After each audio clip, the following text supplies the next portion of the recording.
বলছি আরজি করে একটা মর্মান্তিক ঘটনা ঘটেছে হাসপাতালের ভেতরেই একজন মহিলা চিকিৎসক তিনি ধর্ষিত হয়েছেন, মার্ডার করা হয়েছে, একজন সিভিল ভলেন্টিয়ার অ্যারেস্ট হয়েছে। হাসপাতালের ভেতরে এরকম পরিস্থিতি, সিভিল ভলেন্টিয়ার অ্যারেস্ট হচ্ছেন, কি বলবেন? প্রথমত যে ঘটনাটা ঘটেছে অত্যন্ত নরকীয়, আমি বলবো মর্মান্তিক।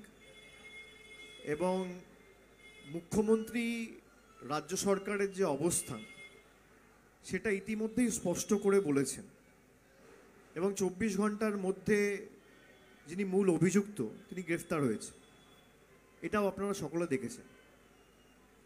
এখন আমাদের দেশের আইন এমন যে আমরা অনেকে চাইলেও কিছু করতে পারি না, আমাদের আইন হাত বেঁধে রেখেছে।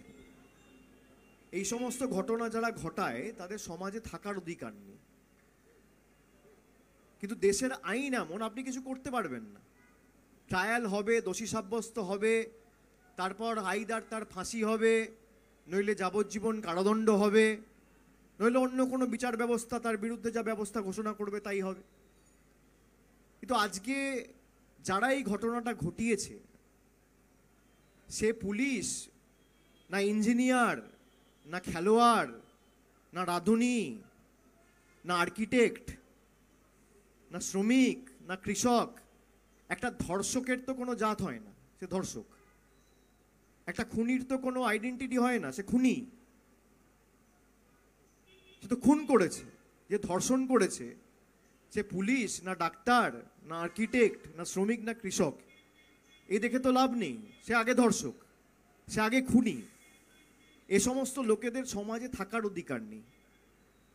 স্পিডি ট্রায়াল করে যত দ্রুত সম্ভব যাতে তার দৃষ্টান্তমূলক শাস্তি এবং বিচার হয় আমরা সকলে চাই, এবং যত দ্রুত সম্ভব। কিন্তু আমি এই যে একটু আগে বললাম যে আমাদের দেশের আইন এবং বিচার ব্যবস্থা এমন, এবং প্রত্যেকটা ঘটনাকে নিয়ে রাজনীতি করা। আমি দেখছিলাম কালকে খবরটা আসার সাথে সাথে কয়েকটা রাজনৈতিক দল ফ্ল্যাগ নিয়ে বেরিয়ে পড়েছে, বসে পড়েছে। আজকে যদি আমরা সত্যিই চাই যে এরকম ঘটনার পুনরাবৃত্তি না হয় বা না হোক, আমাদের কি করা উচিত? আইন সভায় সংশোধন করে হয় অর্ডিন্যান্স আনুন, অধ্যাদেশ আনুন, এবং 6 মাস পর আপনি অ্যামেন্ডমেন্ট করে বিল আনুন, যাতে 7 দিনের মধ্যে, 10 দিনের মধ্যে এদের ব্যবস্থা হয়, 1 মাসের মধ্যে ব্যবস্থা হয়। যাদের সরকার রয়েছে তারা অর্ডিন্যান্স করে ইডি ডাইরেক্টরের মেয়াদ বাড়াতে পারে। তা অর্ডিন্যান্স করে এই বিল আনতে, অর্ডিন্যান্স করে একজন ধর্ষক বা একজন খুনির যাতে 7 দিনে বিচার হয় এই অধ্যাদেশ আনতে পারে না কেন? চাইলে তো আনা যায়। যারা বিজেপির ফ্ল্যাগ নিয়ে বসেছে তাদের কাজ কি? তাদের উচিত তাদের যে দল ক্ষমতায় রয়েছে, তাদের যে নেতৃত্ব রয়েছে, তাদের সকলকে চিঠি লিখে তাদেরকে বলা যে আপনারা এমন একটা আইন আনুন যাতে 7 দিনে এরকম দোষী ধর্ষক খুনিদের বিচার হয়।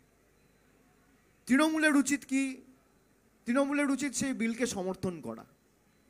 কংগ্রেসের উচিত কি? সেই বিলকে সমর্থন করা। সিপিএমের উচিত কি? সেই বিলকে সমর্থন করা। না করে আমরা রাজনীতি করছি। আমাদের সমাজ এমন যে কোনো ঘটনা না ঘটলে আমাদের ঘুম ভাঙে না। নির্ভয়া হয়েছিল 2012 সালে দিল্লিতে, আপনি বলুন তো। তারপরে একের পর এক ঘটনা, সে উত্তরপ্রদেশে ঘটুক, মহারাষ্ট্রে ঘটুক, কর্ণাটকায় ঘটুক, গুজরাটে ঘটুক বা বাংলায় ঘটুক, সমাজের পক্ষে তো লজ্জাজনক, দুর্ভাগ্যজনক, নরকীয়। কেন 5 বছর 6 বছর লাগবে ট্রায়াল হতে? আজকে যেই ঘটনাটা ঘটালো, আপনারা মনে করেন তার সমাজে বেঁচে থাকার অধিকার রয়েছে? একজন মায়ের কোল খালি করলো, একজন বাবা তার কন্যা হারালো। একজন বাবার কাছে তার কন্যার দাম কি একজন বাবাই জানে, একটা মায়ের কাছে তার সন্তানের দাম কি, তার মেয়ের দাম কি, তার ছেলের দাম কি একজন মা জানে। তার যদি ভাই থাকে সে দিদি হারালো, বা বড় দাদা থাকে সে বোন হারালো। তো এর বিচার কি করবে? এর বিচার করবে রাজনৈতিক দলেরও যেমন দায়িত্ব রয়েছে, সংবাদ মাধ্যমেরও দায়িত্ব রয়েছে, জুডিশিয়ারিরও দায়িত্ব রয়েছে, লেজিসলেটরেরও দায়িত্ব রয়েছে, সবার দায়িত্ব রয়েছে। সমষ্টিগতভাবে সবাইকে করতে হবে। সব কিছু নিয়ে রাজনীতি কেন? বিজেপির ফ্ল্যাগ ধরে বসে পড়লো সঙ্গে সঙ্গে, কি না সিবিআই দাবি চাই, সিবিআই ইনকোয়ারি করতে হবে। সিবিআই ইনকোয়ারি করে মেয়েটা ফিরে আসবে যার প্রাণ গেল? আপনি আশ্বস্ত করে বলতে পারবেন যে এর পুনরাবৃত্তি হবে না যারা বিজেপির ফ্ল্যাগ নিয়ে, সিপিএম এর ফ্ল্যাগ নিয়ে করছে? আমি তো বলছি আমাদের ঘুম ভাঙে না একটা ঘটনা না ঘটলে। এটা যদি উত্তরপ্রদেশ হতো, ডেড বডিটাও পাওয়া যেত না। হাতরাসে কি হয়েছিল মনে আছে? ধর্ষণ করে খুন করে পুড়িয়ে দেওয়া হয়েছিল, তারপরে বন্ধ হয়েছে। আমাদের দৃষ্টিভঙ্গিতে যদি আমরা পরিবর্তন না আনি, আইনসভায় যদি আইন আমরা তৈরি না করি, কোনোদিন এর পরিবর্তন হবে না। এবং প্রশাসনকে আমি অনুরোধ করব, মুখ্যমন্ত্রী ইতিমধ্যেই বলেছে পুলিশ 24 ঘন্টার মধ্যে ব্যবস্থা নিয়েছে। বিশেষ করে এই যে হাসপাতালগুলিতে রাত্রি 9টা-10টার পর এই ঘটনাটা ঘটেছে, খুব সম্ভবত রাত্রি 2টো বা 3টে, এই যে অবাধ যাতায়াত মানুষের, এর উপরও নজরদারির প্রয়োজন রয়েছে। কেন একটা হাসপাতালে রাত্রি 9টা-10টার পর যে পারবে ঢুকবে? এরও একটা মেকানিজম থাকা উচিত। আজকে সেখানে সিসিটিভি ক্যামেরা ছিল বলে দোষীকে ধরা গেছে। এন্ট্রি এক্সিটের যে করিডোরগুলো, সেগুলো দেখে যে মূল অভিযুক্ত তাকে ধরা গেছে। এবং আমি মনে করি আইনসভায় এমন কঠোর আইন আনা দরকার যেখানে 7 দিনের মধ্যে এই খুনি এবং ধর্ষকদের একদম এনকাউন্টার করে মারা উচিত। আমি একদম দ্ব্যর্থহীন ভাষায় বলছি, কেন আপনি 5 বছর, 6 বছর, 7 বছর ধরে ট্রায়াল চালাবেন মশাই? একটা লোককে আন্ডার ট্রায়াল, একটা প্রিজনারকে আমি যদি 7 বছর জেলে রাখি, আমার রোজ যদি তাকে থাকাতে আর খাওয়াতে দিনে 200 টাকা খরচা হয়, তাহলে 1 মাসে 6000 টাকা খরচা হয়, 1 বছরে 73,000 টাকা খরচা হয়। 5 বছর যদি একটা লোককে আমি জেলে রাখি, সে মহারাষ্ট্র হোক বা উত্তরপ্রদেশ হোক বা বাংলা হোক বা গুজরাট হোক বা কর্ণাটকা হোক বা তামিলনাড়ু হোক বা কেরল হোক বা আসাম হোক, প্রতি বছর তার লালন পালন করতে 73,000 টাকার খরচা। 5 বছর সে যদি আন্ডার ট্রায়াল থাকে তাহলে 3.5 লাখ টাকা খরচা। 7 বছর থাকলে 5 লাখ টাকা খরচা। কেন 5 লাখ টাকায় 3টে গরিব মানুষের বাড়ি হবে? কেন তার বিরুদ্ধে ব্যবস্থা হবে না 7 দিনে? কেন্দ্র সরকার পারে না? যাদেরকে মানুষ ক্ষমতা দিয়েছে, ম্যান্ডেট দিয়েছে, তারা বিল আনতে পারে না? পারে।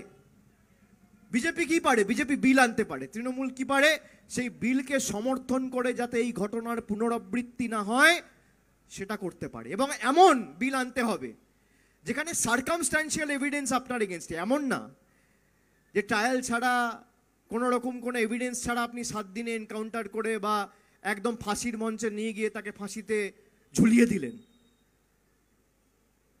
সার্কামস্ট্যান্সিয়াল এভিডেন্স, পারিপার্শ্বিক প্রমাণ বা তথ্য যখন তার বিরুদ্ধে রয়েছে। আপনি ধরুন আজমাল কাসাব, ভাই ক্যামেরায় ক্যাপচার হয়েছে, ভিডিও রয়েছে যে গুলি চালাচ্ছে, তারপর 4 বছর ধরে তাকে খাইয়ে পড়িয়ে রেখে তার উপর 5 লাখ 6 লাখ টাকা খরচা করে তাকে ফাঁসির মঞ্চে নিয়ে যাবেন কেন? এই 5 লাখ টাকায় দুটো গরিব মানুষের বাড়ি হতো। সিসিটিভিতে যদি কাউকে দেখা গেছে, তার মানে কি সার্কামস্ট্যান্সিয়াল এভিডেন্স তার এগেনস্টে। সে ঢুকেছে, তার গলায় হেডফোন ছিল, বেরিয়েছে, তার গলায় হেডফোন নেই। হেডফোনটা পিওর পাশ থেকে পাওয়া গেছে। পিও মানে প্লেস অফ অফেন্স। তার মানে কি সার্কামস্ট্যান্সিয়াল এভিডেন্স আপনার এগেনস্টে। এমন বিল আনা হোক যেখানে সার্কামস্ট্যান্সিয়াল এভিডেন্স যদি আপনার বিরুদ্ধে থাকে বা ক্যামেরায় সিসিটিভিতে আপনাকে দেখা যায় যে আপনি সরাসরি অভিযুক্ত, আপনি এই ক্রাইমটা করেছেন, কমিট করেছেন, তাহলে 7 দিনের মধ্যে আপনার বিচার হওয়া উচিত।